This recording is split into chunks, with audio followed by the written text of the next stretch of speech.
Hello my little geeks and freaks. Welcome back to my book bowl challenge where I will go through a massive bowl of books and hopefully not lose my sanity in the process. This book is Claim the Dark, which is the third installment of the Blackwell Butchers trilogy, which is part of the Blackwell saga by Sadie Hunt. I'm warning you guys right now, there will be spoilers in this review. I do try to keep out the most important stuff, but I will give some small details just to intrigue you guys into hopefully joining the dark side and reading the book with me. If you guys are interested in dark, reverse harem, why choose mystery romances that have tropes like 3 morally gray heroes, masked men, primal play, strong trigger happy heroines, comedic elements, dark town, dark secrets, and no cheating, this might be the book for you. This might be the series for you, actually.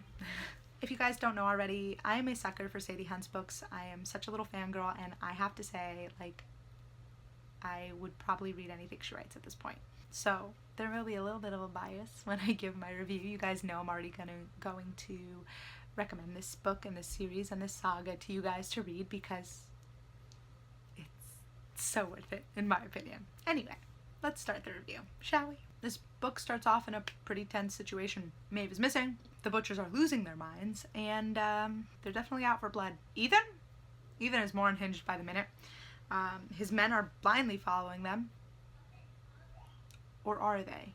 Ethan decides to keep Maeve, plans to torture her, have a little fun with her, before putting her to work in his operation. Ethan is a man-child who has small d energy and definitely thinks that he could never do anything wrong, that all the wrong that happens to him is a result of other people's fault. Like, nothing could ever be on him.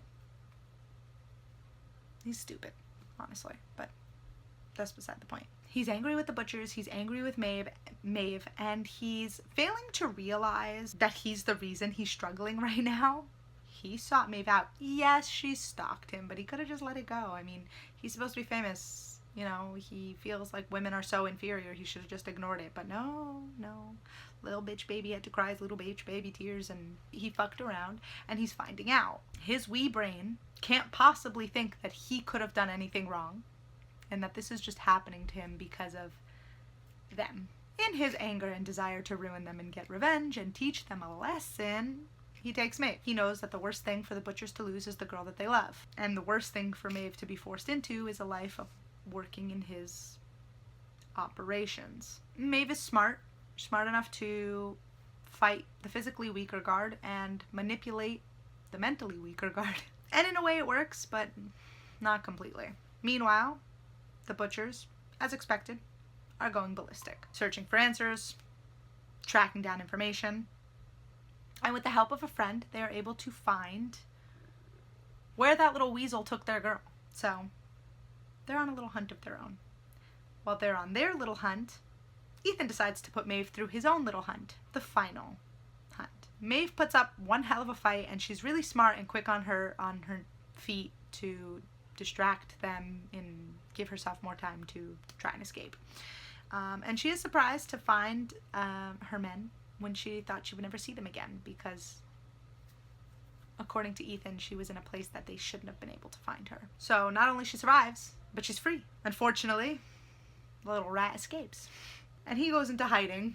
Once home and safe, the plan is to try and find and take Ethan down. Ethan tries to remain in hiding, but again, little d energy, big ego, not really deserved ego, and he's goaded into joining a sort of conference in public, in person.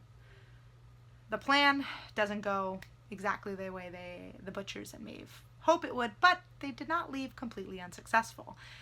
Ethan goes back into hiding after the event, thinking he's so safe because, he made it out of there, even though he saw them. He, definitely saw them.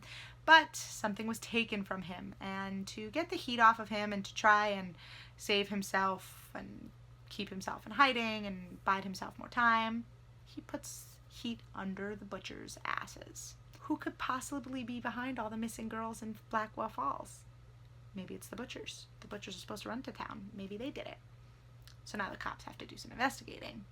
Now, are the butchers able to get past that added obstacle. He remains hidden while spewing his toxic bullshit online. And unfortunately, he's acting more deranged and still entirely too confident, but he's losing his grip on his control, which is just what the Butchers need. With the help of their allies and Maeve's quick thinking, they're able to not only prepare themselves for their takedown, but they're able to figure out where Ethan is hiding and hunt him down. It also helps that they do taunt him a little too, which is fun. Ethan currently has no loyal allies. His own fault. Sucks to suck.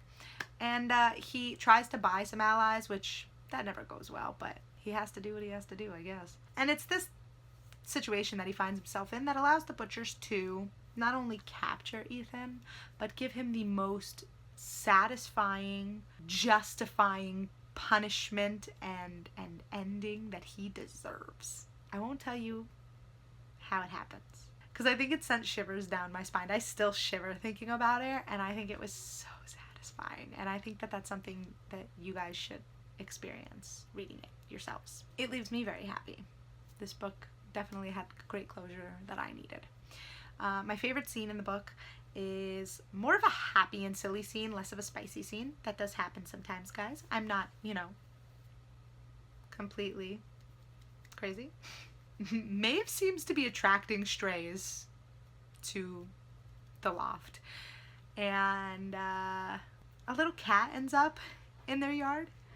A cat that loves everyone except Bram.